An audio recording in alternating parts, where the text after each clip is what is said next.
சர்வத்திர கோவிந்தநாம சங்கீர்த்தனம். கோவிந்தா கோவிந்தா. 93வது தசகம். காண்பதெல்லாம் குருவே. குருவாயூரப்பா, தங்களுடைய கருணையால் தான், அதாவது உடல் சம்பந்தப்பட்ட உற்றார் உறவினர்களில் உள்ள பாசத்தை எல்லாம் பற்றையெல்லாம் அறவே விலக்கி விடுவேனாயாக. ஒன்று ஒன்றா வரிசையாக சொல்லின்னு வரார். தங்களிடத்திலேயே மனசை பறிகொடுத்து காணக்கூடிய காட்சியெல்லாம் இந்த உலகத்தில் உழக்கக்கூடிய மாயையினால்தான் அப்படிங்கிறது நான் உணரணும். உண்மையில் இல்லை, எல்லாமே மனம் வாக்கு உடல் ஆகிய முக்கரணங்களால் செய்யப்படுகின்ற செயல்கள் அனைத்தையும் நான் விட்டுட்டு நான் சாதாரணமாக உள்ள மனுஷாலாக இருக்கணும். யான் எனதுங்கிற அபிமானத்தினால் உண்டாகக்கூடிய வர்ணாசிரம முதலியவைகள் எல்லாம் அதில் உள்ள உணர்வுகள் உள்ளவரை தான் இது செய்யத்தக்கது, இது செய்யத்தக்காதது, இது நன்மை நல்குவது, இவை தீமை பயப்பது அப்படிங்கிறதையெல்லாம் எது வேண்டாம் எது வேணும் அப்படின்னு உணர்ந்து தங்களிடமே மனசை ஒப்படைச்சு, அதாவது வாசுதேவ சர்வம், காண்பதற்கு அனைத்துமே வாசுதேவனே அப்படிங்கிற காண்பதெல்லாமே எல்லாமே கிருஷ்ணார்ப்பணம் அப்படின்னு நினச்சிட்டு நீ தான் எல்லாம் நினச்சிங்கிற அப்படிங்கிற அந்த நிச்சய புத்தியோட உலகமும் பகவானும் வெவ்வேறுங்கிற மாறுபட்ட எண்ணம் நீங்கி ரெண்டும் ஒன்று தான் அப்படிங்கிற சம புத்தி படைத்த ஒருவனுக்கு வேண்டுதல் வேண்டாமை சொல்லுவாள். வேண்டுதல் வேண்டாமை இலானடி சென்றார்க்கு யாண்டும் இடும்பை இல்லை, எப்பயுமே துன்பம் இல்லை அப்படிங்கிற நிலைமை எனக்கு எப்போ உண்டாகும்னு கேட்குறாரு பட்டத்திரி. இந்த உலகத்தில் பசி தாகம் ஆகியவற்றை தீர்த்து கொள்ளக்கூடிய முயற்சியில் மட்டுமே எப்பொழுதுமே மனசை செலுத்தி அந்த பிராணிகள்லாம் என்ன, இந்த உயிர்களில், அதாவது பசிக்காக வாழக்கூடிய வாழ்க்கையை பிராணின்னு சொல்லிட்டார். இந்த உலகத்தில் ஏராளம் அதுலேருந்து பகுத்தறிவு உள்ளவனாக இருப்பதால் மனிதன் சிறப்புற்று விளங்கினான். ஆகவே மனித பிறப்புங்கிறது எவன் தங்களிடமே மனசை செலுத்தி பிறவி துன்பத்திலிருந்து விடுபடக்கூடிய வழியை நாடுகிறானோ அவன் தனக்குத்தானே நண்பன், அவ்வாறு நாடாதவன் தனக்குத்தானே பகைவன். அதாவது தானே தன்னை சம்சார கடலிலிருந்து உயர்த்தி கொள்ள முடியும், தன்னைத்தானே வீழ்த்தி கொள்ளவும் முடியும். அதாவது தீதும் நன்றும் பிறதர வாரா, எல்லாத்துக்கும் காரணம் நம்ம தான் சொல்லி முடிக்கிறார். எங்கும் நீக்கமர நிறைஞ்சிருக்கிற குருவாயூரப்பா, உன்னுடைய கருணை இருந்தால் மட்டும் எனக்கு போகிறோம். அதாவது ஒன்றுலேருந்து 50 பூதங்கள்லேருந்து கற்றுக்கிறேங்கிறார் இவர். பூமியானது எப்பயுமே ஸ்ட்ராங்காக ஒரே இடத்துல இருக்குது, பொறுமையை உன்ட்டேருந்து நான் கற்றுக்கிறேன். அதாவது சொல்லுவாள்ல, அகழ்வாரை தாங்கும் நிலம்போல தம்மை இகழ்வார் பொறுத்தல் தலை. பூமி மேலேயே நின்றுட்டு பூமியே வெட்டுறோம், ஆனால் அது நம்மளை தள்ளி விடுறதில்ல. அது மாதிரி அப்போ பூமிகிட்டேருந்து பொறுமையை கற்றுக்கிறேன். காற்று எப்படி இருக்குது, அது எங்கேயுமே பற்று வச்சுக்கிறது இல்லை, அப்படியே போயின்னு இருக்கு, எதையும் பிடிச்சிக்கிறது இல்லை. அப்போ பற்றின்மையை காற்றுலேருந்து நான் கற்றுக்கிறேன். அதுக்கப்புறமா எதுலேயுமே ஆத்மா உள்ளும் புறமும் எங்கு நிறைஞ்சிருக்கு, ஆத்மாவாகிய ஆகாயத்திலிருந்து, ஆத்மாங்கிற ஆகாயத்திலிருந்து ஒட்டுதலின்மை என்ற பற்றின்மையை காத்திலேருந்து, ஒட்டுதலின்மையை ஆகாயத்திலிருந்து ஒரே சீராக இருக்கக்கூடிய தன்மையை நான் அறிஞ்சிட்டேன். குருவாயூரப்பா, தண்ணி மாதிரி தெளிவுள்ளதாக இருக்கேன். கண்ட உடனே பாவத்தை போக்குவதா, மனம் சொல் உடல் மூணுமே நான் இனிமையாக நடந்துக்கிறதாக, இந்த தண்ணி மாதிரி நான் இருக்கணும் தூய்மையாக. நெருப்பை போல் எல்லாத்தையும் அக்செப்ட் பண்ணிக்கணும். நெருப்பு என்ன பண்ணும், எல்லாம் தன்னுக்கிட்ட வாங்கிக்கும். நான் குற்றமற்றவனாக, குற்றத்தை ஏற்காதவனாக இருப்பேனாக. மரத்திலேந்து தீ அக்னி மறைந்திருப்பது போல, அதாவது மரத்துக்குள்ளேயே தீ எப்படி மறைஞ்சிருக்கோ அது மாதிரி உடல்கள்லையும் ஆத்மாவாகிய நான்கிறது மறைஞ்சிருப்பதாக அறிவேனாக. வளர்தல் தேய்தல்ங்கிறத சந்திரன்டேந்து நான் கற்றுக்கணும்.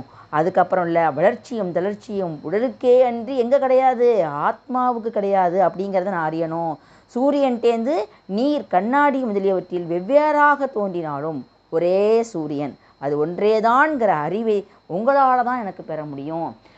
குருவாயூரப்பா, வேடம் ஒருத்தன் கொல்லப்பட்ட மனைவியையும் குஞ்சுகளையும் இறக்க அந்த பாசத்தால் புத்திர சோகத்தினால ஆண்புறா உயிரிழந்தது. அதுபோல் நானும் உற்றார் சுற்றத்தாரிடம் பாசம் வச்சு அழிவடைவனாக ஆக வேண்டாம். மலைப்பாம்பு மாதிரி கிடைச்சதெல்லாம் உண்டு பசியை பொறுத்து கொள்வேனாக. கடல் போல ஆழம் காண முடியாதவனாக இருக்கணும். அதாவது நதிகளிலுடைய நீர்வரவு எவ்வளவு இருந்தாலும் கடல் கரையை கடக்கிறதே கிடையாது. கோடை காலத்தில் வளர்ச்சி அடைகிறது இல்லை, மழை பெஞ்சா பொங்கி வெளியிலையும் வர்றதும் இல்லை. அப்போ இன்பம் வந்தாலும் துன்பம் வந்தாலும் வேறுபாடு காணாமல் தெளிந்த மனம் படைத்தவனாக கலங்காதவனாக நான் இருக்கணும்னு சொல்லார்.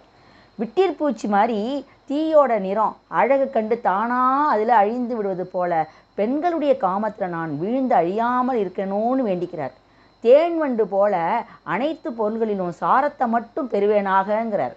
தேனை சேமித்து வச்சு அதனாலேயே அழிஞ்சு போகக்கூடிய தேனி மாதிரி நான் பணம் முதலியவற்றை சேமித்து ஈடுபட்டு அதனால் அழிவது என்பது எனக்கு இருக்கக்கூடாதுன்னு சொல்கிறார். பிரபுவே குருவாயூரப்பா, பெண் யானையை பார்த்து ஆண் யானை மோகத்தில் மயங்கி அதற்கிட்ட இருக்கக்கூடிய இன்பத்தை துய்த்து மனம் கொண்டு கட்டுப்படுவது போல நான் இளம்பெண்களை எல்லாம் கண்டு மயங்கி உலக மயக்கத்தில் கட்டுப்பட்டவனாக இருக்கக்கூடாது. பணத்தாசை பிடிச்சு எனக்கு இருக்கக்கூடாது. ஏன்னா சேர்த்து வைக்கக்கூடிய பணத்தை தேனி சேர்த்து வைத்து தேனை எடுத்து யாரோ ஒருத்தன் அபகரிச்சுக்க போகிறான். மான் போல மயக்கக்கூடிய கீதங்களில் மனதை பறி கொடுத்துட்டு நான் இருப்பேனாகன்னு சொல்கிறார்.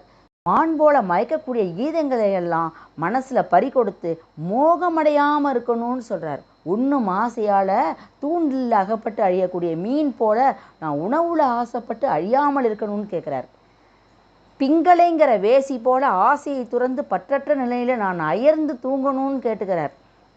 குரம் என்ற பறவை தன் அழகில் இறைச்சியை எடுத்துட்டு செல்ல அது மற்ற பறவைகளால் துன்பமடைந்து இறைச்சியை அழகிலிருந்து தள்ளியதும் மற்ற பறவைகள்லாம் ஓடி தேட அது துன்பமெல்லாம் நீங்கியது. அதுபோல நானும் பணம் முதலியவற்றை எல்லாம் சேர்த்து ஆசை கொண்டு திருடன் முதலிய பிறரால் துன்பமடையாமல் இருப்பேனாகன்னு கேட்டுக்கிட்டு இந்த இடத்துல முடிச்சுட்டு இருக்கார். அதுக்கப்புறமா 7வது பாட்டில் என்ன சொல்கிறாருன்னா, விபுவான குருவாயூரப்பா, சின்னஞ்சிறு குழந்தைகளை போல நான் எனது என்ற அபிமானமற்றவனாக சுகமாக இருப்பேனாக. அதுக்கப்புறம் செய்யக்கூடிய வீண் வம்பு எதுவுமே நான் செய்யாமல் இருக்கணும்னு சொல்கிறார். தங்களிடமே மனசை செலுத்தி நான் வேறென்னையுமே அறியாதவனாக இருக்கணுங்கிறார். பாம்பு தனக்கென வீடு தேடி அலையாது எலி வலையிலேயே வசிப்பது போல நானும் எனது வீடு வாசல்கிற பற்றின்மை பிறரது வீட்டில் பற்றற்ற வாசம் செய்வேனாகன்னு சொல்கிறார். சிலந்தி பூச்சி தனது கூட்டை தன் வாயிலிருந்து வரக்கூடிய பசையில் நூல் இழையினாலேயே அமைச்சுக்குமா. பின்னாடி அந்த நூல் இலையிலே தனக்குள்ளேயே இழுத்து கொள்ளுமா. அதுபோல தாங்கள் இந்த உலகத்தில் படைத்து பின் கறந்து கொள்கிறீர்கள். அந்த அறிவை சிலந்திட்டேந்து நான் அறியணுங்கிறார். ஃபஸ்ட்டு எந்தெந்த உயிர்கள் மாதிரி இருக்க வேண்டாம்னு சொல்லிட்டார். அதுக்கப்புறம் எந்தெந்த உயிரி மாதிரி இருக்கணும்னு வகைப்படுத்துகிறார். தங்களை நினைத்து உருகுவது தங்களது சாரூபிய நிலையை அளிக்கிறது என்பதை குளவி பார்த்து பார்த்து பார்த்து அதுவாகவே ஆறுதான். குளவி கொட்டி கொட்டி புழு குளவியாகவே ஆகிவிடுவது போல நானும் தங்களுடைய திருநாமாவை எல்லாம் நாமஸ்மரணம் பண்ணி பண்ணி பண்ணி பண்ணி தங்களுடைய சொரூபமாகவே ஆகிவிடுவேங்கிறது கருத்துன்னு சொல்கிறார். குளவிட்டேந்து மலமாகவோ சாம்பலாகவோ ஆக போகும் இந்த உலகத்தில் ஒரு சிறந்த குருவாகும் எது? இந்த குளவியெல்லாம். இந்த உடல் தோன்றி மறையக்கூடிய நிலைகளை நினைக்க அந்த நினைப்பு பகுத்தறிவும் பற்றற்ற துறவு மனப்பான்மையும் அளிக்க உள்ளது. மேலும் பற்பல நோய்களால் துன்புற்று எனது உடல் மிகச்சிறந்த ஒரு ஆசிரியனாய் விரைவிலேயே வைராக்கியத்தை அளிக்கிறது. குருவாயூரப்பா, உடல், வீடு, வாசல், பொருள், செல்வம், மனைவி, மக்கள் இந்த எல்லாத்தையும் வைக்கக்கூடிய பற்று காரணமாக அவர்களுடைய முன்னேற்றம் கருதி பெரிய துன்பத்தில் சிந்தையில் ஒருவன் மூழ்கிறான்.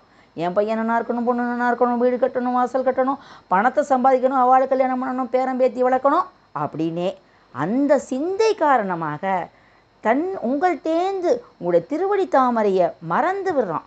ஆகவே நான் எனது என்ற உடல் பற்றை தாங்கள் தான் நீக்கி அருள வேண்டும். இறந்த பின்னாடி இந்த உடல் நாய்க்கோ தீக்கோ இறையாக போகிறது. அப்போ உயிரோடு இருக்கும்போதே கண்ணு, காது, மூக்கு, வாய், அதாவது ஐம்பொறின்னு சொல்லுவாள், மெய்வாய், கண், மூக்கு, செவி, இந்த 5 புலன்கள் இந்த உடலை அதனதன் வழியில் இங்கும் அங்கும் இழுக்கிறது நம்மளை. அதனால் எந்த ஒரு புலனும் தங்களுடைய திருவடி தாமரைகளை நோக்கி இழுப்பதில்லையே, என்ன பரிதாபம்னு அப்படியே வருத்தப்படுறார். தாமரை கண்ணனே, குருவாயூரப்பா, இந்த உடல் பற்று நீக்க முடியாதது ஒன்று என்று இருக்குமேயானால் இப்பொழுதே எனது எல்லா நோய்களையும் நீக்கி தங்களது பாத கமலங்களில் அசைக்க முடியாத உறுதியான பக்தியை தந்தருளுங்கள். பற்பல பிறவி பிறந்து முடிவில் அடைப்படக்கூடிய இந்த அந்தன பிறவி முக்தி அளிக்க வல்லது. அப்படிப்பட்ட இப்பிறவியை மிகவும் அற்பமான இந்த உலகத்தில் சுகத்தை வீணாக தள்ளிவிடக்கூடாது. குருவாயூரப்பா, வேண்டாம், வேண்டவே வேண்டாம், தள்ளி விடாதீங்க, என்னை காப்பாற்றி அருளுங்கன்னு சொல்லிட்டு இந்த 93வது தசகத்தை முடிக்கிறார். கோவிந்த நாம சங்கீர்த்தனம். கோவிந்தா கோவிந்தா.